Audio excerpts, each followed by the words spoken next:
Hi everyone, welcome back to my website. This is the last of the four sorts of watercolour that Wallace-Seymour sell. We've been through the 18th century and the artist lines, and now it's the vintage line, which are their tube watercolours, and they are very, very, very generous products. These are 20 milliliter tubes, so these are big. They are handmade paints in hand-filled tubes. You can actually see paint from where they stock the tubes. And when I decided to make this sort of spur of the moment purchase earlier in the week, I was very lucky because I placed it online and within half an hour Turner's had dispatched it. You have to buy from Turner's of Manchester, and I had it with me the next morning. So I think the total time from order to in my hands was 16 hours, something like that. Crazy fast shipping. Turner's, if you go to their website, don't ship internationally. However, if you drop them an email, they will ship internationally.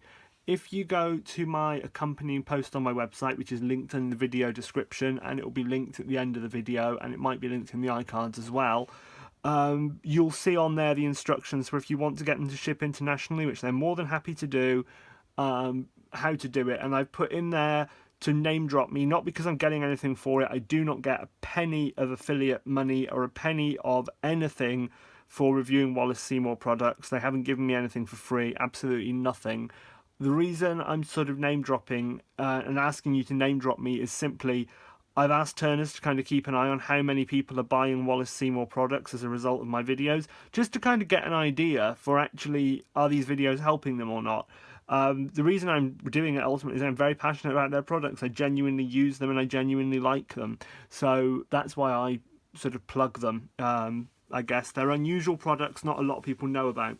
So when I was picking my colours, if you remember when I did my artist line review, which is up there, the three kind of mainstream colours I picked were an ultramarine, a cad red and a cad yellow. So I had a warm triad. I wanted a cool triad, and I thought I don't want to kind of keep rebuying the same colours, so I'll get a cool triad in this line, put them into pans, dry them down, and then that will give me a warm and a cool of paints that should work well together because they're going to be a similar vehicle. So the colours I got were a cadmium lemon yellow, which is made with pigment yellow 35, which is cad yellow. So nothing unusual like that. Should say these labels are hand painted watercolour paper stuck on the tubes. Cool, huh? The cool red that I got was Rosa Magenta, which is PV19 phthalocyanine violet. Same sort of permanent rose colour one would expect. The blue is a very special blue. This is Manganese Blue Genuine, PB33. Manganese Blue is no longer manufactured at scale, so no company sells it at all anymore. I think Daniel Smith had some, but they've now run out of it. Wallace-Seymour, to my knowledge, is the only company selling a genuine Manganese Blue watercolour. So if you want Manganese Blue Genuine, this is the only place in the world to get it. It is not that expensive for a tube. If you want all the pricing information and everything else, it's in the accompanying post. I've started putting pricing info in the accompanying posts, not under videos, and the reason is simply I can format better over on my website than I can on YouTube because you can't use italics or strike through or bold. You can only use capitals and it just looks shit. So I put it on my website, and also that enables me to keep it updated more easily if the price changes. So I've moved over to doing that. It's a really gorgeous blue. If you see a manganese blue out there, even if they don't write the word hue after them, you can almost guarantee they're just a PB15, a phthalocyanine blue, mixed with a white and a granulating agent to give the effect of the real thing. And they're not. This is the real thing, and I'm really excited about trying it out for the first time. I believe they've either got hold of a batch that was still in existence, or they've managed to buy it from a chemical manufacturer. It's not hard to synthesize it, so I don't know whether they found a tame chemist and are making it. It's actually something I've looked into manufacturing myself, because I could actually manufacture that. It's well within my means. It's whether I could make it of the grain size that they would want for paint, and enough of it to make it worthwhile. I also wanted a set of neutrals, and these neutrals are again rather unusual. So we'll start with the sort of looks like black. It's actually a blue. It's genuine indigo. They've labelled it PB1. It's actually NB1, and I will go through all the pigments when I swatch them. I've got a Naples Yellow Deep. This is Naples Yellow Deep Genuine, which uses PY41. Most Naples Yellows you will see use PBR24, which is Chrome Antimony Titanate Buff Rutile. This is Lead Antimonate Yellow Pyrochlor. Totally different beast, but it is a lead pigment, so you have to keep in mind that. Last one's an animal product, and I know not everyone's going to be overjoyed with this. This is Genuine Sepia, which is one of the natural browns. Can't remember off the top of my head which pigment code it is, but it will be in the accompanying post over on my website. It is natural sepia, that is to say it is the ink extracted from Sepia officinalis, which is the European cuttlefish. It is extracted from cuttlefish that have been killed for food, and the ink is usually used for food. It's put into black pasta, squid ink sauces, that kind of thing. And this is just a byproduct of the food industry. So they're not going out there killing cuttlefish just to make paint. It's actually part of the cuttlefish that most often gets thrown away and not used for food. So I'm kind of happy with using a waste product in that way, because I feel that the whole animal is being used, and I'm a very big believer in, if you're going to use animals, you use the whole animal. I really don't like the idea of waste. So 1 month a year I only eat offal, because I believe that is kind of using the whole animal for me. So I like to make sure I rotate what I eat. That's me. You know, it's a political thing, and I think it's ultimately down to personal choice. So interesting colours and quite thrilling colours. So I will just put out some quick labels.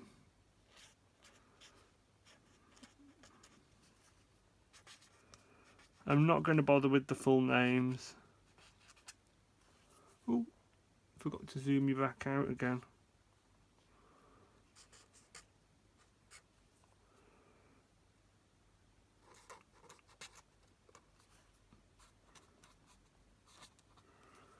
And these are not my proper swatch cards. I actually need to make a new one for these, and I just couldn't wait. So I thought I'll just do a swatch for you guys first. So cadmium lemon yellow first of all. That looks rather runny to me. So I'm going to take a half pan. The first time I've ever used these paints. They do use vintage colours and unusual pigments, whereas the artist line is a little bit more mainstream and is only in full pans. So this is the only way you can get half pans from Wallace-Seymour. Put it into them yourself. So I don't know if that's a little bit of binder separation there in storage. Yes, it looks like it. Do you know, that is really runny. Oh, there we go. Just a bit of binder separation in shipment.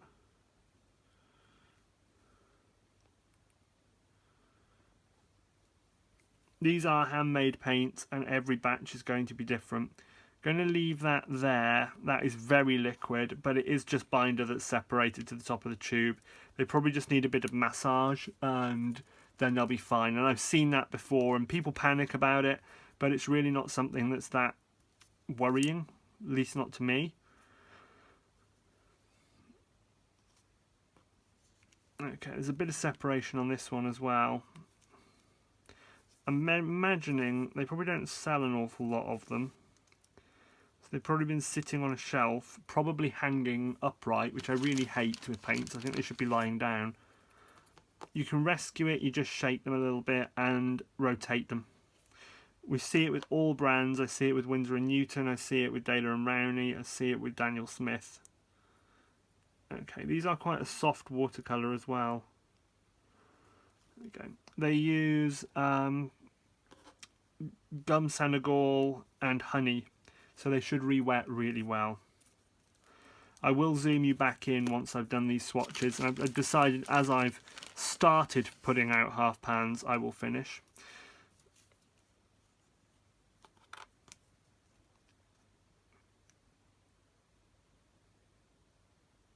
I think they'll dry down all right. They are a little bit, some are a little bit more liquid than others.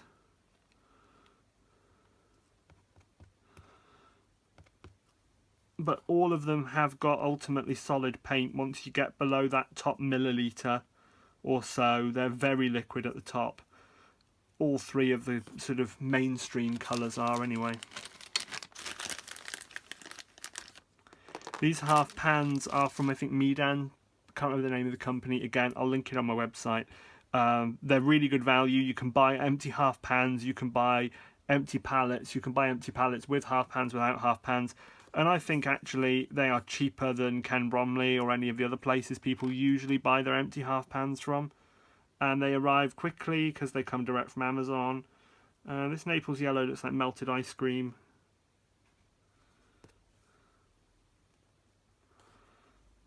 So a little bit more runny than a usual watercolour. I think in part that is because they are handmade, they are a unique product, and they are not a mainstream watercolour. So they're a little bit more liquid, they're not a stiff commercial watercolour. Some are stiffer than others, just like the Rosa Magenta was pretty stiff. The Sepia is pretty stiff. Sepia is very interesting. It's almost a greyish brown, not as red as I was expecting.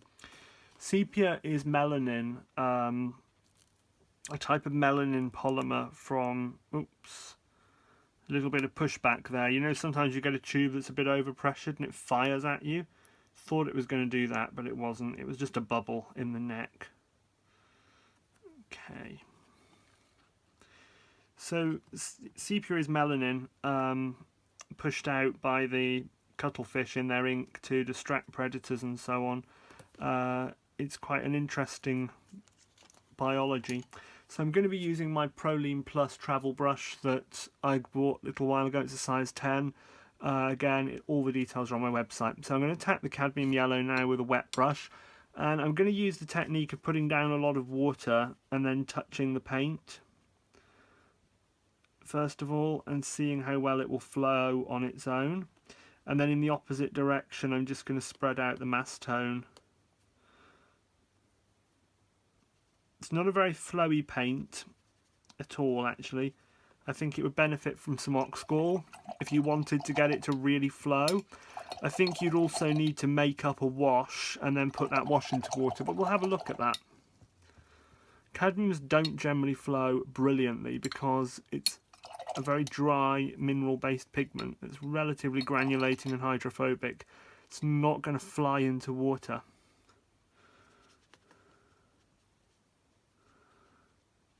And I'll go over the writing a little bit just to get the opacity.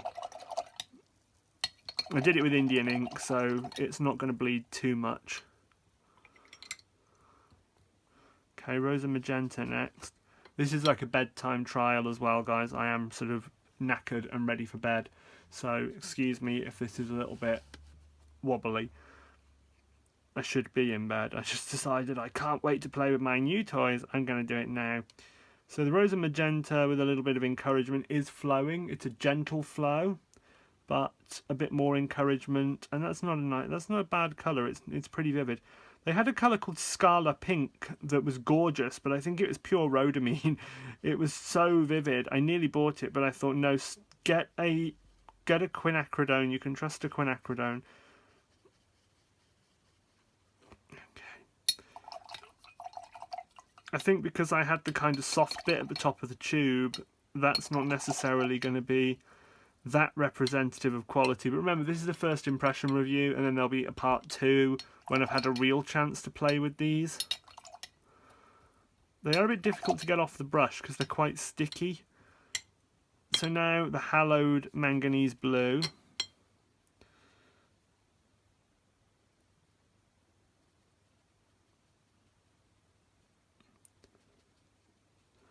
That's very pretty.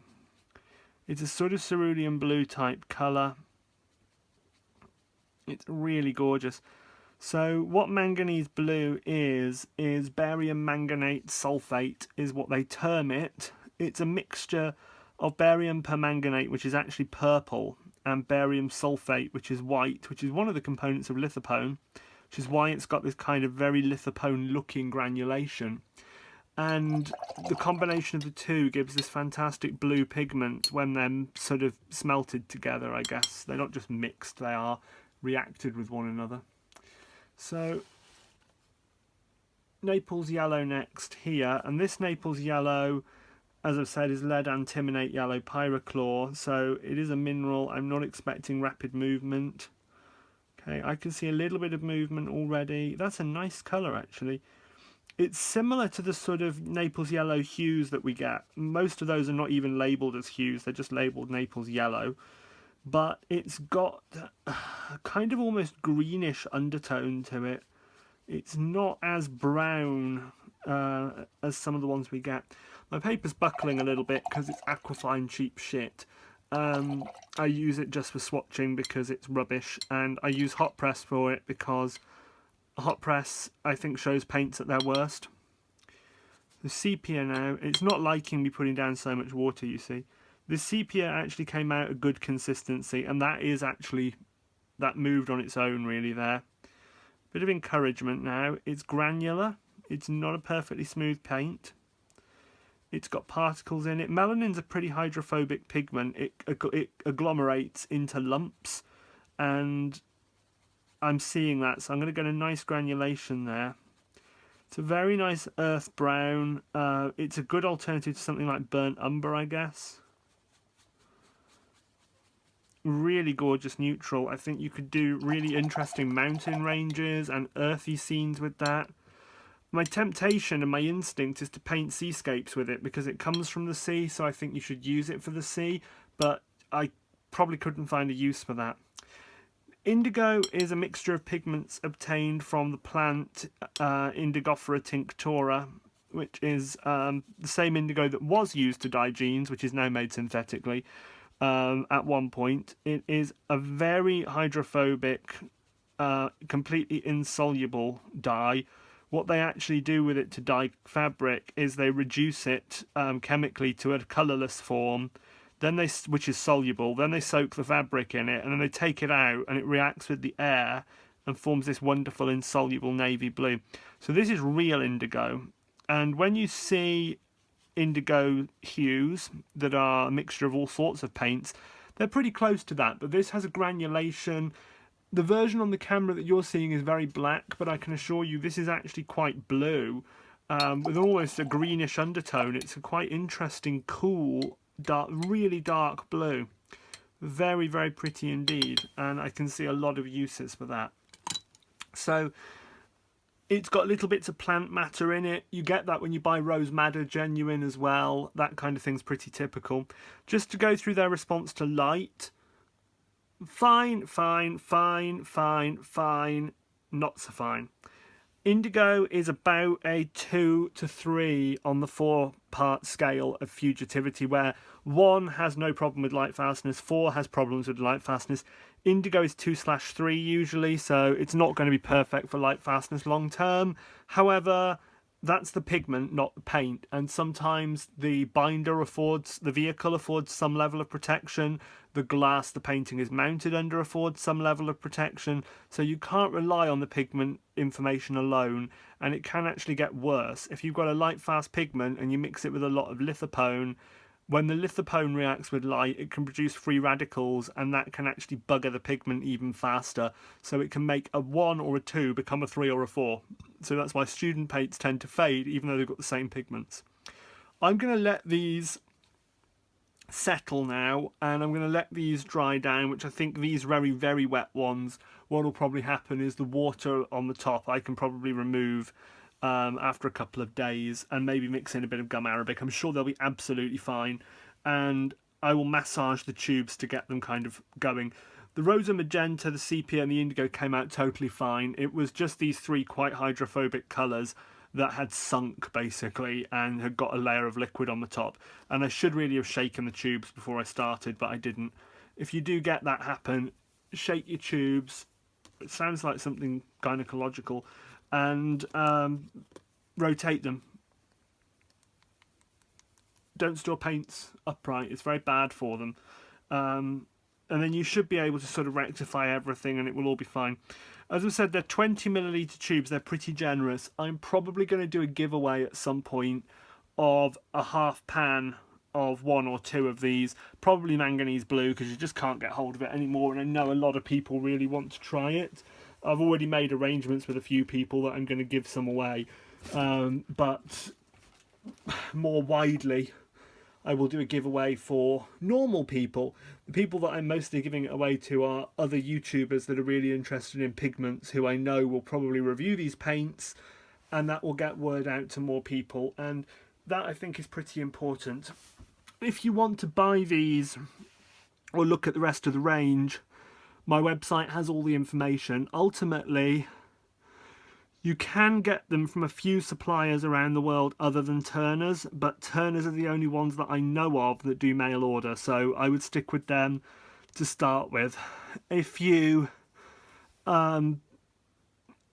tried them, if you like them, if you hate them, comment. Let people know that your own experiences with them. What I'm noticing while I'm just sort of stood here talking to you is the Cad Lemon's drying down, it looks fine. The Rosa Magenta's got some really interesting, almost microgranulation. It's really pretty. The Manganese Blue's got its very classic Manganese Blue granulation. You can see how that would make perfect skies. Naples Yellow is beautiful. It's developing a kind of granulation as it dries. The Sepia, which I put way too much water on, is granulating really nicely, and the Indigo has got this wonderful, almost angry, moody granulation going on. So we've got kind of a stormy sky, we've got a rocky outscape, we have a beach, we have botanicals, and we have a beautiful summer sky. So I think the possibilities with these are really good. I'm really pleased with the tones I picked there.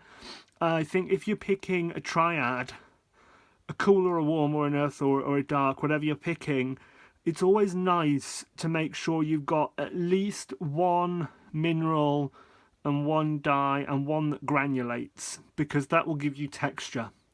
Sometimes people want 3 transparent colours and you get really flat paintings on most paper.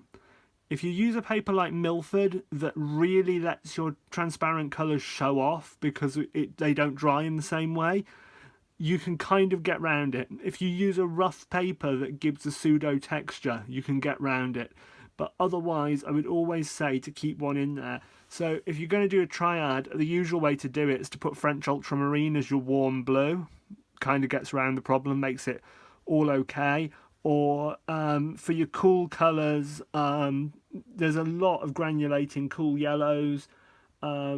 Hard to get granulating cool blue apart from Prussian blue, but that can be too green and that can make very muddy mixtures. Cool reds that granulate are a bit few and far between as well, but you can get granulating cool yellows quite easily. Windsor Lemon Deep, Lemon Yellow Deep from Winsor & Newton, which is zirconium praseodymium silicate, is a really granulating yellow and a wonderful cool yellow. If you're doing an earth triad, Naples Yellow with something like a red hematite and an indigo, which obviously granulates. Even the fake indigos have got that granulation because they put a black in with them. Always make sure you have a granulator in your mix of your triad. It really does help. I was hoping the sepia was going to be a bit more warm than that, because then I would have had a yellow, a red and a blue in earth colours. I have got some hematites that I could use though, so I can still have a triad. I'm not worried about that. I can still have an earth triad there and it'll be really beautiful. And I'll look at mixes of these and mixes of these in the part 2 video. It's bedtime. I haven't got the energy right now to mix them. You can probably tell I probably sound a bit slurry. I've just about an hour ago taken a massive hit of oxycodone because I had a dislocated ankle. So I am a little bit not quite at the top of my game. But we'll come back to these in a week or two when I've had a chance to actually use them, and then we'll have a look. And what I've been doing is I found a really, really simple painting that I can do really quickly, and I'm repainting it with different combinations of paints so we can have a look at how they perform, and that's what I'll do with these in a little while. All the supplies I've used are over on my website. Information about buying these and links to the videos for the other Wallace-Seymour watercolours and acrylics are all over on my website and or in the end cards. If you haven't already watched them, the end cards will recommend them to you. The videos in the end cards on my videos are selected based on things you've watched. I don't kind of control what they are, so you get what's kind of best for you. I think that is all I have to say at the moment. Thank you all very much, and good evening. No, sorry, not quite rid of me yet. Not quite time for thank you very much and good evening just yet. I recorded the rest of this video that you've just watched last night, and the colours in the pans have now had time to dry down. And I just wanted to make sure that I gave you... So you'll usually, in my reviews, all the sorts of things like how easily do tube colours re-wet after they've dried come in the part 2 review. But I didn't want anyone to be too disappointed with how much liquid came out of these paints when I first put them out, and just dismiss them as being really poor quality, because it did give a bad impression of them in my view. I think actually they are a lot better than perhaps they came across when I was putting them out, and basically the first 4 were really watery. I just want to show you what they look like now. So the indigo was fine anyway. I think it's fair to say the indigo came out okay, and that is still fine. Sepia again came out fine, still looks fine. Naples yellow, which has an eyelash in it, didn't look fine, but it's drying really well. Rosa magenta looked fine. It was a bit wet, but it's dried really well. Manganese blue was really wet, but it's drying fine. Cadmium lemon yellow even, still got a lot of liquid on it, but it is actually drying okay. That's gone really viscous. They are absolutely fine. I've got no problems with them. And what I did not last night, this morning actually, was I went back to these partially dried half pans, and I managed to get them to I'll just point with a paintbrush because it's a bit easier to focus on. I managed to get them to re-wet, so Cad Lemon's up here, Rosa Magenta, this big puddle here, and then the other 3, oops, if I can lift this up without knocking them all on the floor, I'll zoom out so you can see them. Naples Yellow, Sepia, Indigo, they're absolutely fine, so they re-wet perfectly alright. The hardest one to re-wet, I would say, was probably Sepia, but it's quite melanin is quite a hydrophobic pigment, I have to be honest. And I use my Proline Plus size 10, which is pretty, I wouldn't say it's an abrasive brush per se, but it's firm enough and it's synthetic enough that you can be a bit kind of scrubby with it and not harm the brush. So I did. And I think in all honesty, if I just used the brush with hot water to just get it going, it would have re-wet instantly. But I had to just go back to it 3 or 4 times, and then I could immediately do a reasonably good wash. Obviously, these are really dark in comparison to the new washes, but remember, I painted these from quite big blobs of tube paint, so just keep that in mind. Something that's come to me, looking at these now, side by side, is... let me just put them in a different order. Is that not CMYK colours? I mean, they are really close to the CMYK mixing universe. So I just thought, for shits and giggles really, I would do a really quick colour wheel, even though again this usually comes in the part 2 review, just to see if I've ended up with a CMYK triad accidentally, or a CMY triad. I mean, the indigo is not black, it's a blue. But I just wonder, sorry, my natural West Midlands accent's really coming out today, I'm really sorry. Everyone in America's going, what the hell is he talking like? Sounds like Julie Walters or Lenny Henry. That actually is my... when I was growing up, I had an accent very much like this, but when I was, I don't know, about 16, I was told at school, you're never going to get into university with an accent like that. And I was given lessons to get rid of it, and that's why I speak in quite a sort of BBC English way now. So sometimes when I'm very tired or very stressed, back it comes. So I'm going to put down some manganese blue. This genuine manganese blue is gorgeous. And I've had conversations with 2 people in the last week who have been about to buy a manganese blue hue, and I've said, don't do it because I found a real one. And they've got really excited, so I hope that they will give this one a try. So let's try with some yellow.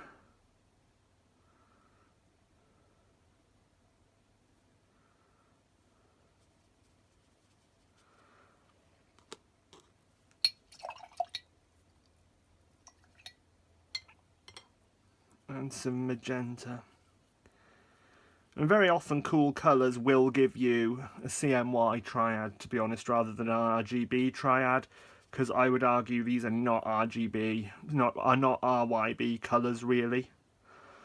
To get a true a true CMY triad, you really need a very neutral yellow, like Oriolan, cobalt yellow.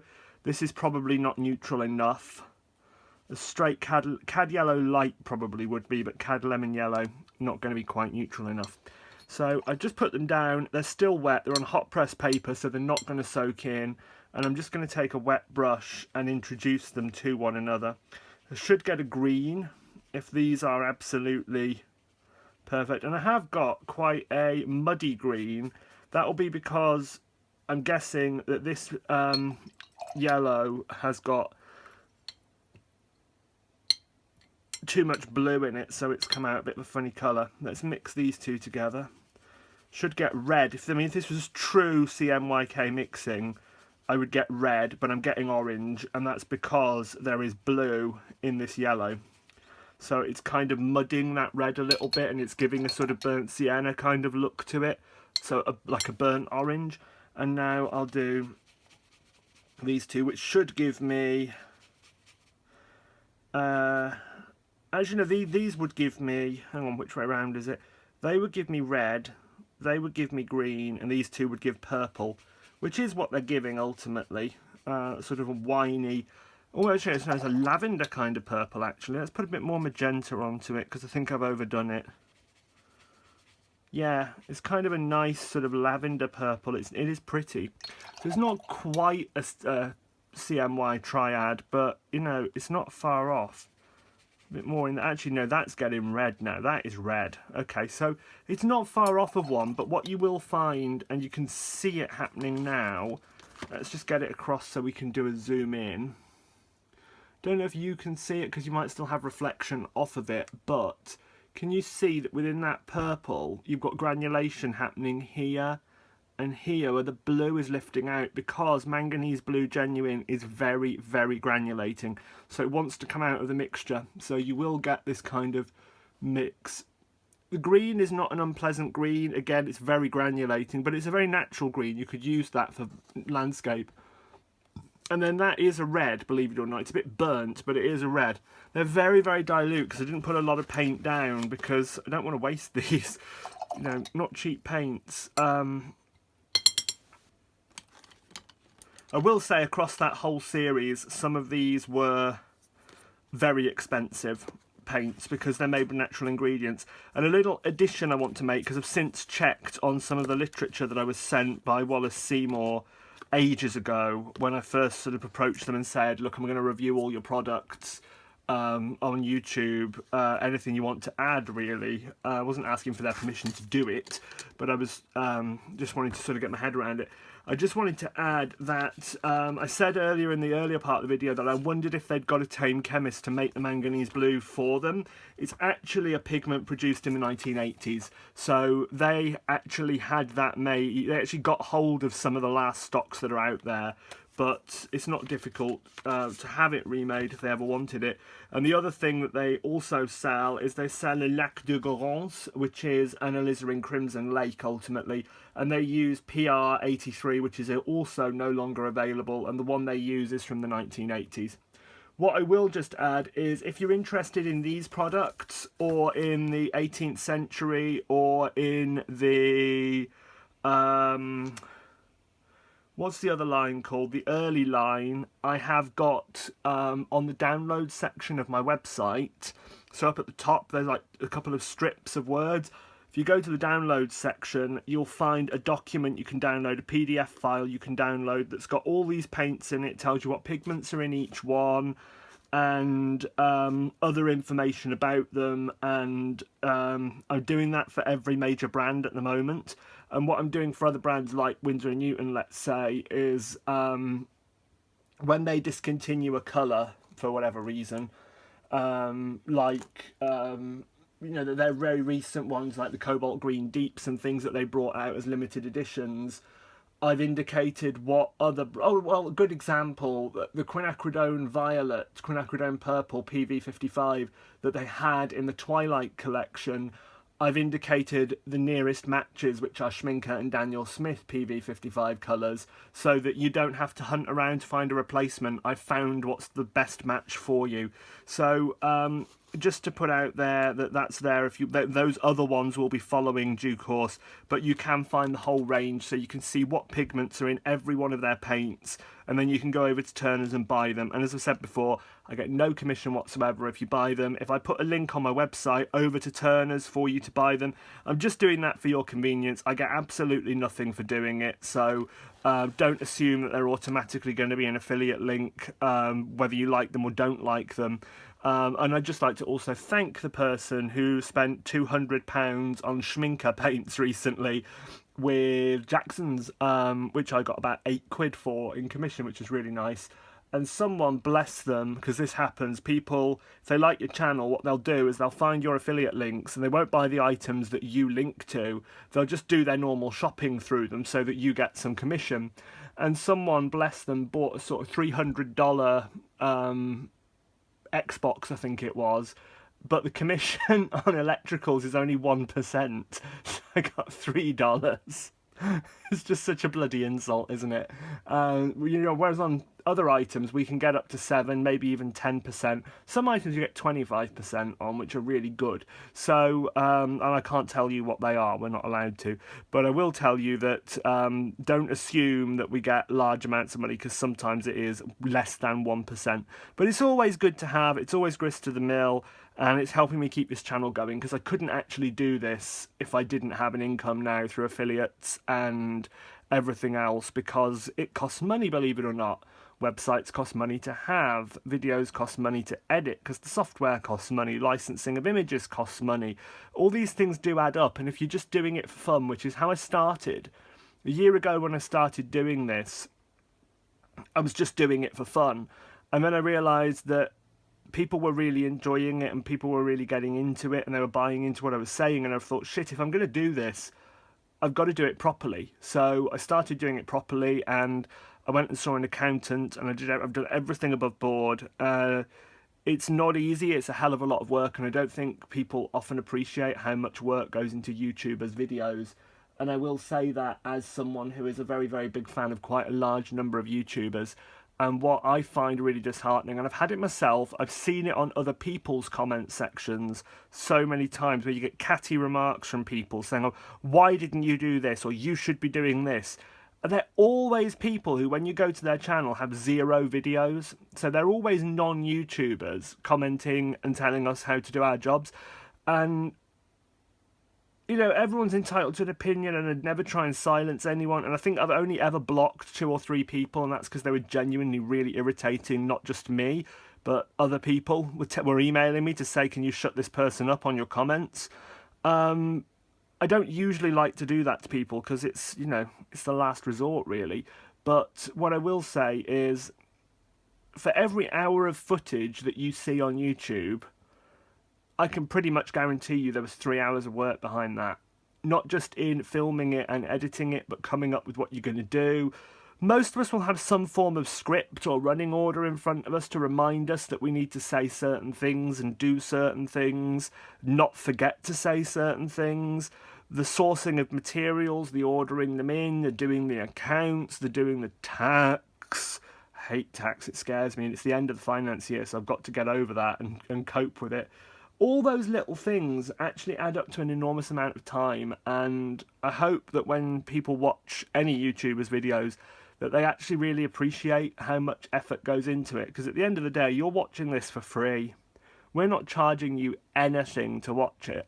And that's the other thing people moan about. They go, oh God, there were like 4 adverts during the course of your video. Well, hello, otherwise I'd be getting absolutely nothing for you watching it. And I can say quite safely, most of us who are like art YouTubers, we don't make a fortune out of any of our videos. Most of us either make enough for it to be their living, or people like me who do it on top of a normal job, it's enough to make it worth doing it. It pays for itself and I make a profit. But people are really funny about adverts still, and people have banner blockers and all sorts of software, and I don't think that they necessarily appreciate that when they do that, that's screwing people out their livelihoods, and it really is their livelihoods. Whereas 10 years ago, 20 years ago, when it was you were blocking banners all over Yahoo's website, you were screwing a major corporation out of major profits. But these days, advertising is the only way a lot of us make money on YouTube or on our websites. And certainly banners on websites make you so little. It really is. It's a few £100s a year with the amount of traffic I get. And I get a fair amount of traffic. On YouTube, I get a hell of a lot more. And then through affiliates and so on, I get even more still. That's actually my biggest source of revenue. But if it wasn't for the advertising, this wouldn't pay for itself. It wouldn't be that I wouldn't make a profit. It's that I'd be making a loss. And I don't want to do that. There's no point doing this if it's costing me money to give you videos for free. That's kind of stupid, right? So I just want to put that out there and make sure that everyone knows really just what goes into YouTube. Thank you all very much. Good evening.